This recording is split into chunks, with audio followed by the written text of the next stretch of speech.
Hey everybody, so when I found this slab, I didn't have a buyer for it, but I purchased it anyways, hoping a buyer would come along in a short amount of time. It's not every day that you find Canadian walnut this size, and when you do, sometimes you just got to jump on it. Thankfully for me, I had a couple come down to my shop looking for a dining table. They had already purchased a previous resin table from me for their other house, and they were looking for another dining table for their second home. This one was going to be a little bit different. They didn't want a lot of resin in it, and they really liked the look of this slab. I gave them a price. He asked me to throw in a charcuterie board for him, and I said sure. So the deal was done. Definitely has its imperfections. There was obviously some metal in here, and that's what created this black streaking, which the black streaking is nice, but it's really hard to try to repair this without it being noticeable. Not sure what I'm going to come up with there. Got a few little spots, like this is just brutal, whatever. This is from maybe a forklift or something, I'm not sure. A couple other marks here, those aren't bad, might be able to sand those out. And then we got these holes here, I'm assuming that's from testing for moisture. I guess they wanted to make sure it was good all the way to the center, but man, that's just too bad. Anyways, I'm gonna start giving her on this. To fix these little spots, I decided to do a couple of patch inlays. Sometimes if the wood fibers are not broken, you can lay a piece of paper towel down and get it soaking wet, and then take a hot iron and hold it over that paper towel, pressing down onto the wood, and the steam will actually bring up that dent that's in the wood. Like I said, providing the wood fibers aren't broken, and it will eliminate that dent. And it's actually pretty shocking how good it works. But these, I couldn't do that. The wood fibers were broken, so I decided to do some patch inlays.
Now I'm going to start sizing this table. I'm using the TS75 track saw from Festool. This saw I bought about 7 years ago, and I gotta say, it's one of my favorite tools in the shop. I'm using this saw almost every day. I've got a 16 tooth blade on here, and it cuts through this walnut like butter.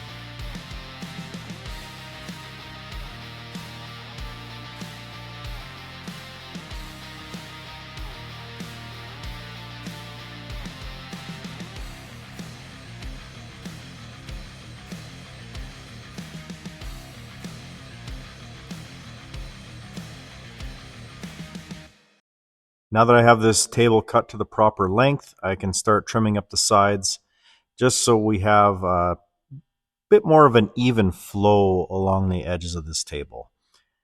I'm using the Festool jigsaw here. Pretty straightforward process. Draw out my lines. I've got kind of a measurement in mind, and I want everything to flow kind of naturally here.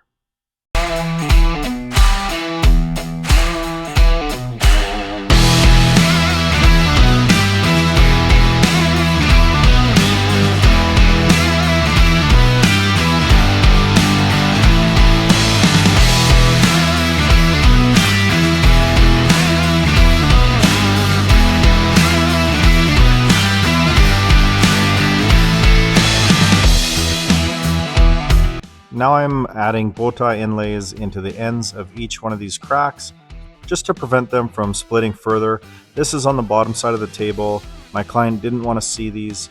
I always give the option bottom side, top side. Sometimes people like to see them. In this case, she didn't want them visible.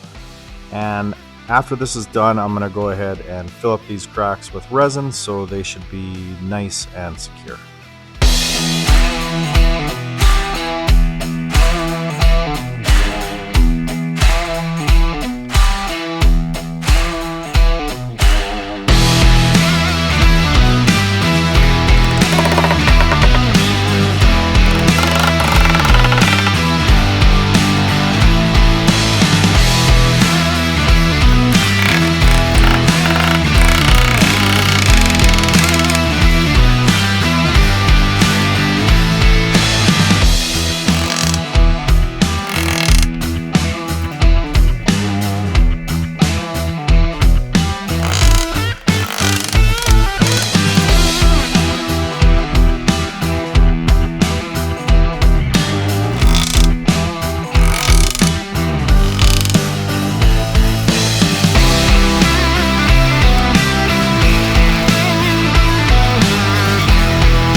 Okay, so I've got my butterfly inlays all flushed up, and now I'm just going to go with a scalpel and clean out some of this excess glue, so when the resin is in here, you're not going to see any of this glue.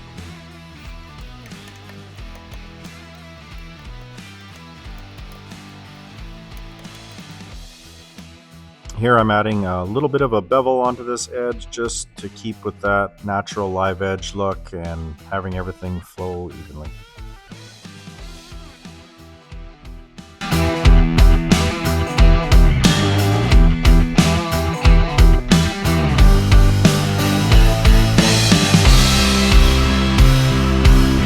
Now I'm prepping the slab for resin. I'm using red tuck tape. They make blue tuck tape. I use the red because it's less expensive, and this works quite well for the smaller cracks. The larger cracks, like the one you see at the other side of the table, I'll use puckboard. So I'll run a bead of silicone around the entire area of that crack, and then I'll put puckboard down on top of the silicone, and I'll tape down my puckboard, and this works quite well. Puckboard is like a one-time investment, and you can use it multiple times over and over and over.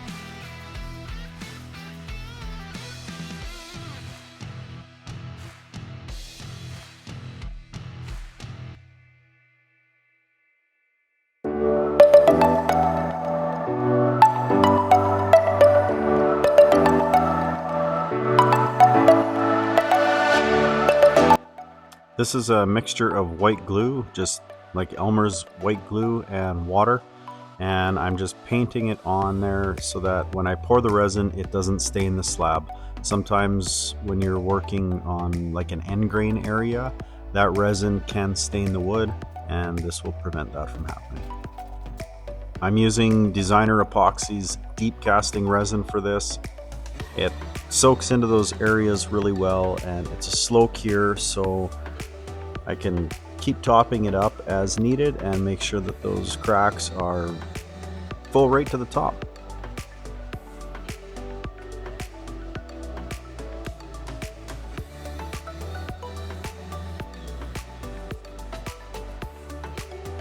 Now that I've got that resin poured, it's going to take approximately 5 days before it's fully cured and I can sand it or work on that area. So I'm going to start building the legs for this project, and I'm using ash and walnut legs. So these are going to be fairly beefy, about 4 inches thick, and I'm cutting these down so that they will fit on my jointer. I've only got a 6-inch jointer, but once I get these cut down, I'm going to joint them and I'll plane them and run them through my table saw, get everything squared up, and then I can glue these all together.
Now I have all of my ash boards squared up and I can start laying them out and figure out where I'm going to put my dominoes, and I'm going to glue this all together as one big chunk, and then I can work on my walnut portion that is going to also be glued to the ash.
I understand here you might be thinking, what is this guy doing now?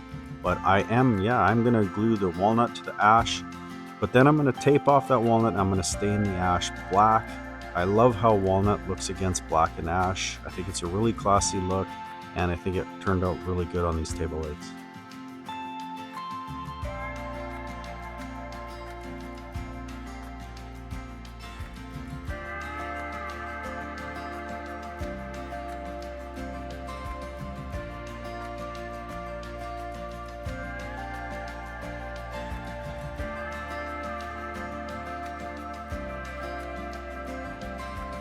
Now if I can find an excuse to use this saw, I will. This is the Makita. I believe it's 16 5/8, but don't quote me. It's got a big blade on it and it's perfect for cutting these chunky table legs. So I'm squaring up one end with this saw and then I'm gonna run the other end through my table saw.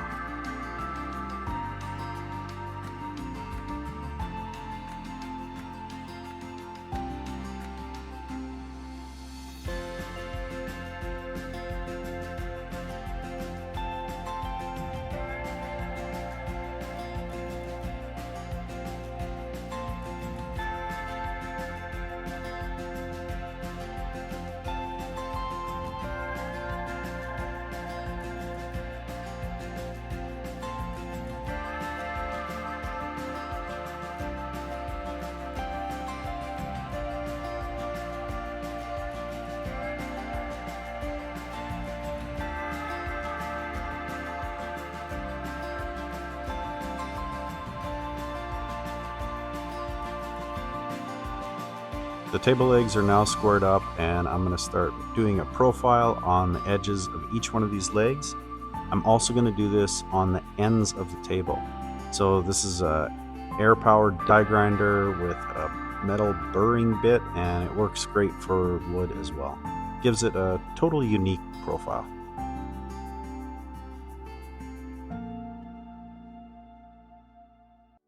I'm using one of Mirka's Abralon pads here and it works all right. I've done this again since and I've used the Restore tool with a flapper sanding wheel on it and that works much better. It really gets in those grooves and smooths everything out nicely, but this did the job pretty good. Just took a little longer than I would have liked. The stain that I'm applying here is from Rubio Monocoat. It is the Pre-Color Easy Intense Black. And once this is dried, I'm going to follow it up with the Oil Plus 2C charcoal.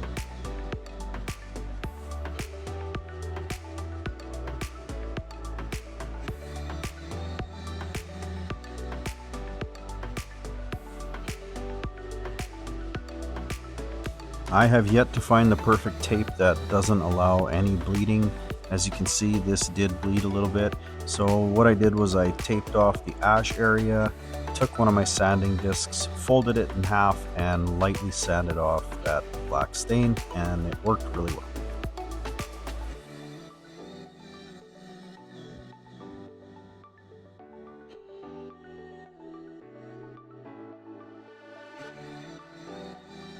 The legs are now ready for oil, and I'm using Rubio Monocoat Pure 2C oil.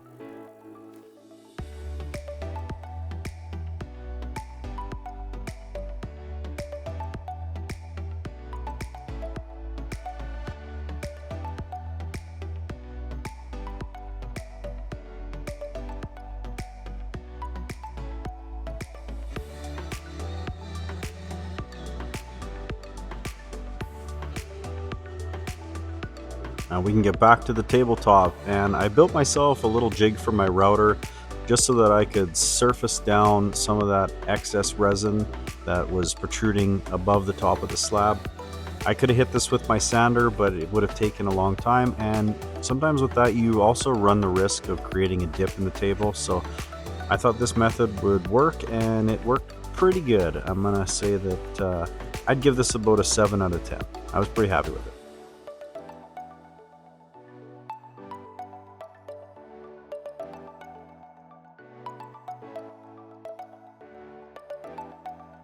Now I can move on to the sanding, and I'm starting with Festool Rotex in Rotex mode. That is a super aggressive mode. I've got 80 grit on here, and this sander is an absolute beast. It removes material so fast, and then I can move on to my finer sanding, and for that I'm using Mirka.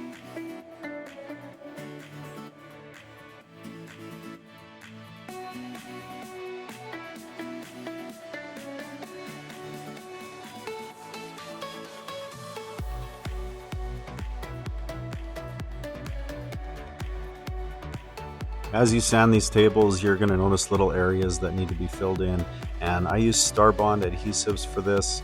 It's a quick fill, spray it down with the accelerator, and you're sanding within like 10 to 15 seconds. It's a great product.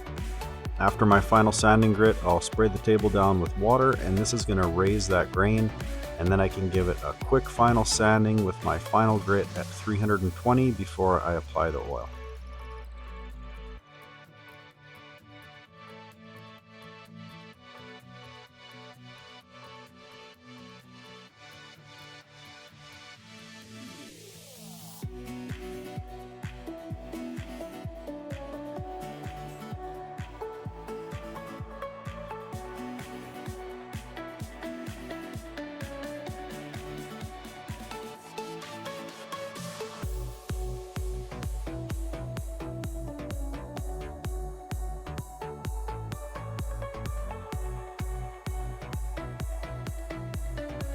To attach the legs to my tabletops, I always put in threaded inserts. This way, if the client wants to remove these legs from the table and move it, they can do it as many times as they want, and they're not going to strip out the threads, whereas if you were putting a screw straight into the wood, over time that can loosen off. It just becomes an ugly mess. This is more of a professional finish. Now all that's left to do is wheel the table over and install the legs, make sure everything fits, so I can call my customer and say, hey, your table's done and ready for delivery.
Okay, the table's finished. Here it is in my client's home. They absolutely loved it.